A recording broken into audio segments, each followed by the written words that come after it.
Welcome to Meristem Seeds Cup of Joe. On this episode, Dylan has been inspecting wheat. Hear about diseases he's seen show up this time of year before it's harvested. Hear about our hyper early Millie 8 wheat brand. Ben shares an article from Iowa State on rootworm eggs hatching. And we are seeing carryover herbicide issues start to show up in soybean fields from last year's corn crop.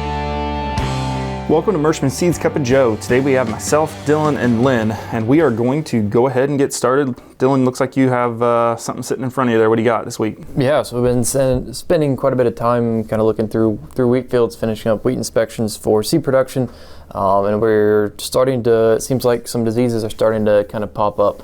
The main one I've been seeing would be leaf rust.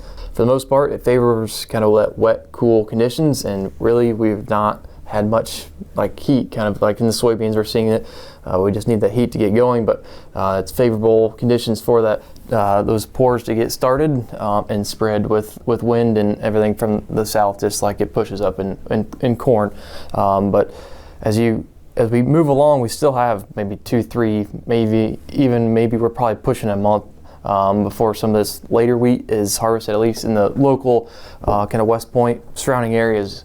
And so that we could see maybe a little bit of that top end yield potential get nicked or test weight, just because I think it's going to start to kind of maybe shut down the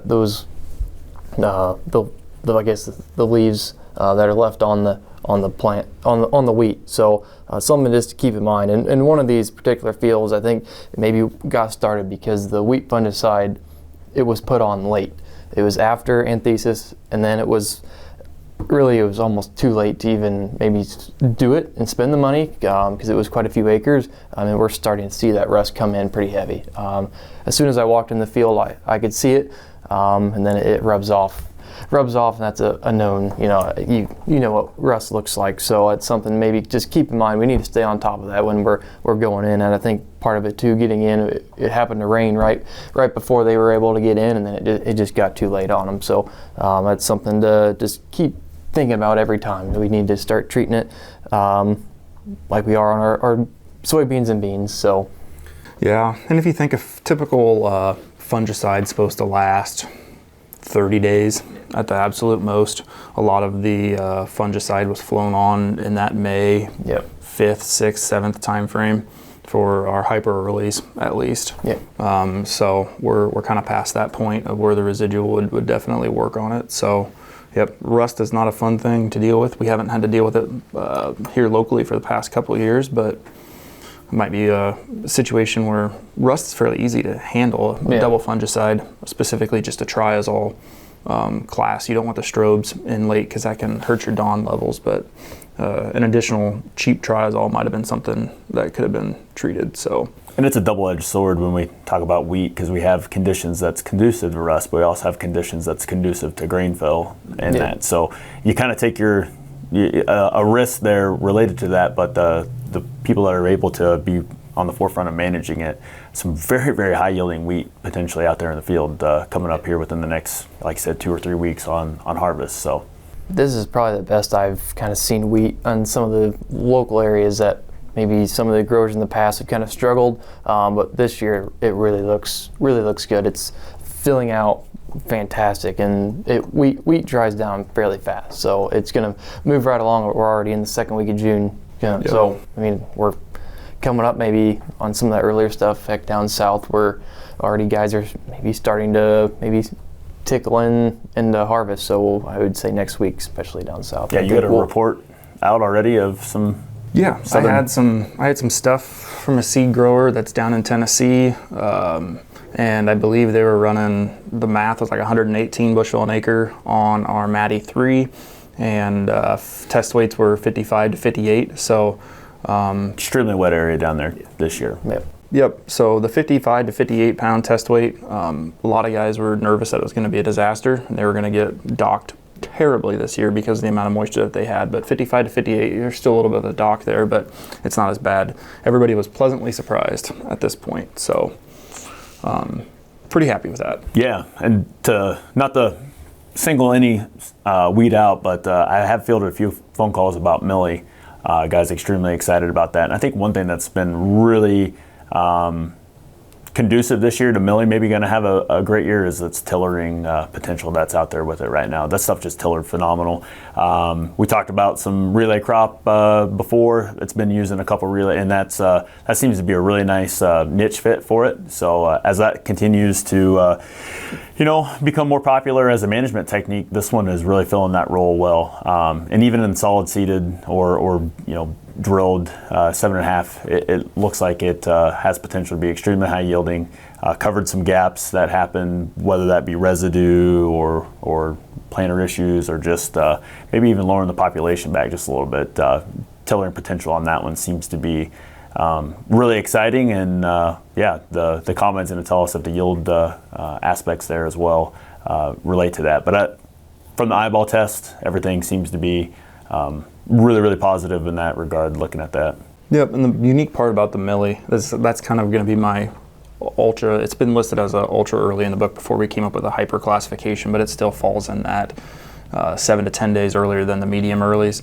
We're going to kind of have a split, and just got done working on the seed guide, but that Peyton 2 is a day or two earlier yet even than the Millie, but that Peyton 2 joints early and it flowers early, but that doesn't make it very conducive. So the Peyton 2 is going to be my hyper early that we have a tendency to move here in north, and the Millie will also work in that condition, but it's unique to the fact that it joints super late and it flowers super early. So you want a late jointed crop when you're worried about late spring freeze risks. So it's going to be a really good product moving here in south for the double crop option for the guys that are a little bit more nervous, that aren't worried about a day or two earlier. So as we look at harvest too, I mean, moving with wheat, we're going to have a fantastic 1-2-3 punch for guys that are very big into a wheat harvest. If you're wanting to do something that where you're not running into potential harvest issues, we could stretch that out between 3 different options here and still be realistically before the 4th of July. I would say from just a little bit north of here, clear to the south. When you talk about Peyton, Millie, and Maddie, it's going to be a heck of a 1-2-3 combo there. Yep. Looking at, you said that the fields that you were looking at still had a couple weeks left to go. Yeah. Some of our earliest planted September wheat, I had a picture here that we could throw up on lighter, sandier soil types. I imagine by the middle of next week we'll be potentially rolling on it because there's no green left in it. I imagine with weather may play a little bit of a role here because we're scheduled for rain like Tuesday, Wednesday, Thursday or something like that this coming week. But if it is dry enough, and from a rainfall perspective, I imagine that wheat would be ready to cut middle of next week. So by and large, would you say, I'm guessing 7 to 10 days later than last year on some later planted stuff, that it seemed like last year that we got so hot and sunny that everything, ultra early, hyper early to medium early, all kind of came within a 7-day window. This year, I think we're going to see a little bit more spread outness in that regard, but still, relatively speaking, I think everything's going to come off medium early, 4th of July and before. Yeah, I think so. We haven't dipped terribly low because, like when we were talking about the different growing degree units that we've seen, we're just slightly under last year's growing degree units. From a whole, when you look at it from January to now, we would have been tracking ahead of schedule is what I'm getting at in the months of March and April.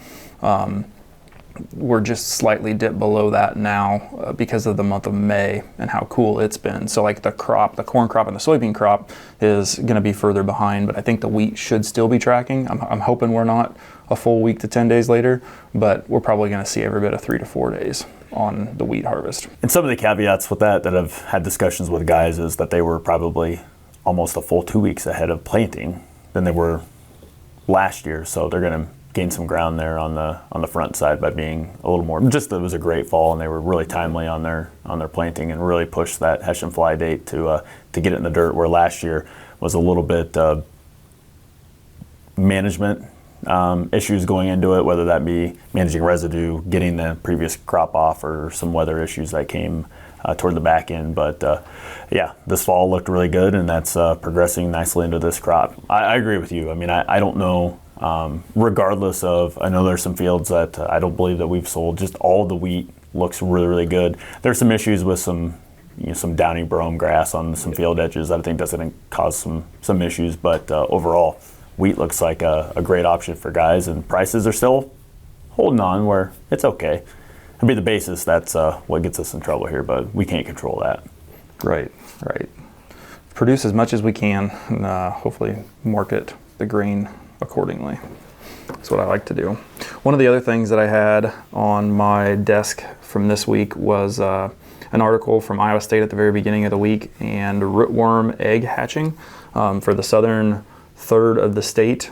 We are in that right growing degree units for the rootworm hatch. So if you do have some corn on corn or some things that you're looking at, basically Interstate 80 and south, you can start doing root digs and float tests. And I got a picture. I did one in the middle of the week this week, and didn't find anything. That was very concerning. There were no rootworm larvae that floated to the top of the bucket, so it was uneventful from that perspective. Cleaned the roots off really nice, not seeing any feeding. So I'll link to this article, but they are talking about 684 to 767 accumulated growing degree units as the window that rootworm larvae hatch in. When this article was printed, it was at 720 growing degree units. So we're kind of in that middle peak-ish time frame for the hatch to happen. And that's an area, not to interrupt here, but down where you're at, I mean, we have a rootworm problem. Like, we know it. We're going to find adults. It's going to happen. So right. That's fairly promising that you haven't seen anything yet. Yeah, and I'm not sure exactly why we haven't seen anything, but we're going to continue to scout and do this once or twice a week. Pull a couple different corn plants and make sure that we're not getting feeding, because what I'm looking at, this is a field that we didn't end up running any excavator on. This is a field that we ran the Meristem Gardex on. So the mechanism for control with the Gardex is that there's a bacteria that's in the Revline hopper throttle corn pail that goes on top, and basically that bacteria colonizes the root system. It consumes the CO2 that root would be putting off, and that basically eliminates the signal for the rootworm larvae to get to the roots. Rootworm larvae, they can hatch over a long period of time. That's why you kind of get this extended egg hatch, so that you have to scout for a couple weeks at a time.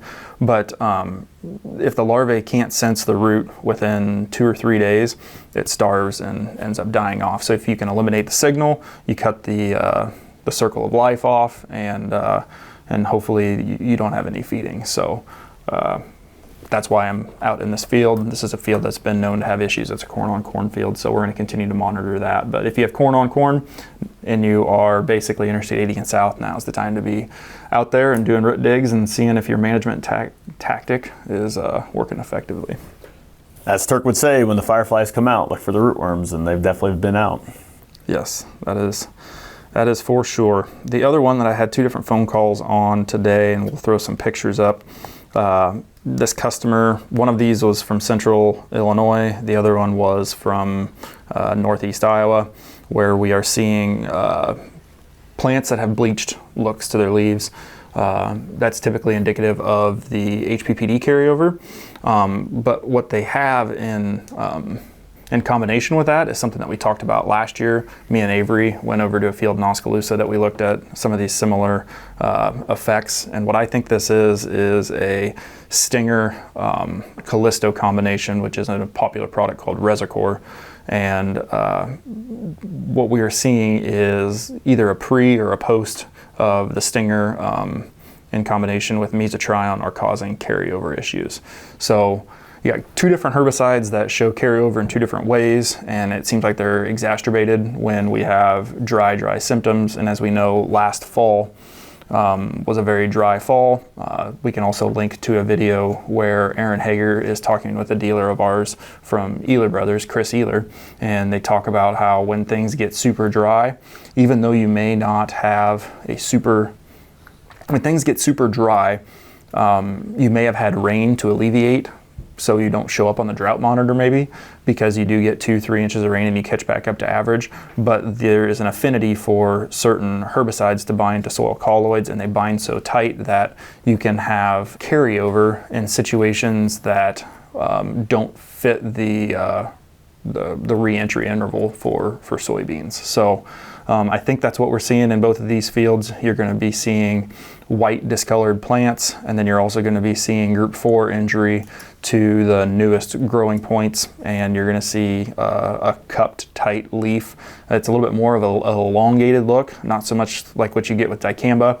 It's more of like a strapped look. So it kind of looks a little bit more like 2,4-D damage, but you get to see it in combination with the white.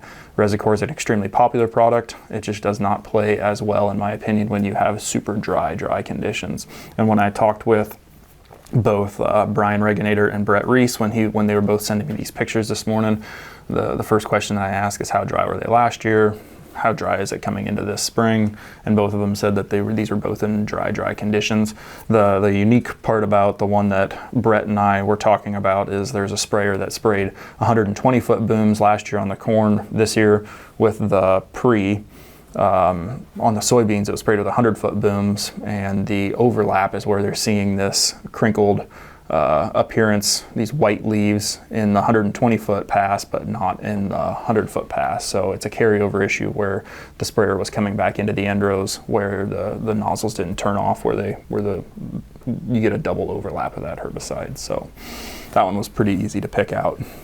And that's an extremely timely one, not just for talking about the carryover, but as we're looking at, unfortunately for some of our customers in the South, as we're looking at a late planted season down there. If you're going to use a Group 27 herbicide, you want to definitely make sure that you have hopefully already put it on, but be very diligent, I guess, in its use on the post application as we come up here, just with the interval to the plant back. If you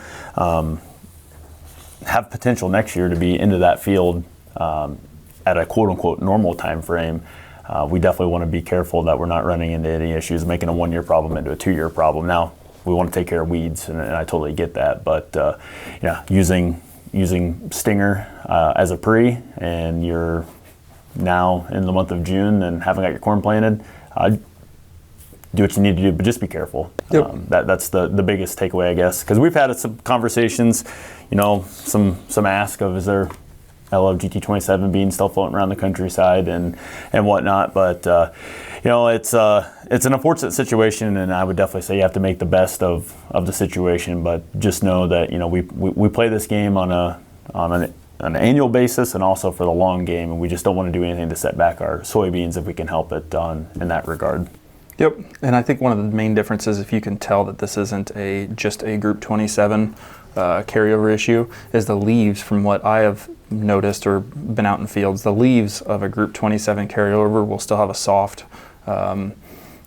feel to them. Mm-hmm. They'll feel like normal soybean leaves. These actually have like a crunchy, almost dicamba feel to them. They're more brittle, mm-hmm. and they'll eventually come out of it, at least from the experience that I've seen from the carryover, and they still raise beans that are cromulent or acceptable from a yield perspective, but they're going to look ugly for a little while. And the best thing that they can get is a little bit of rain, which I think both of these areas are scheduled for rain next week, just like what we are. So the solution to pollution is dilution in this case. So it's a solution in every case. That is right. That is correct. So those are the few things that I had. Lynn, Dylan, do you have anything else before Lynn gets us out of here with Joe's corny joke of the week? They're bad. They're really, really bad. We spend a lot of time on the road, and we're kind of getting older, old age, Dylan, and you're going to find this out. So I had to go to the chiropractor because I think I was sitting too long, and at first I didn't think they were very good, but now I stand corrected. Yeah, that's a good one. Yeah, and the last one, as you guys know, I've got a 3-year-old, soon to be 4, and he's a very free spirit and a little bit rambunctious, but he's been refusing to take a nap. He's been guilty of resisting arrest. I think that's a reused. I think Joe's used that one. I think he might have, but the bus I'm driving right now has struggle on the side of it, so it's the only one that looked FCC approved that I could tell our folks. So there we go. Well, we appreciate everybody this week for staying tuned even through Lynn's terrible jokes, and we will hope everybody stays safe, and we'll catch you next week.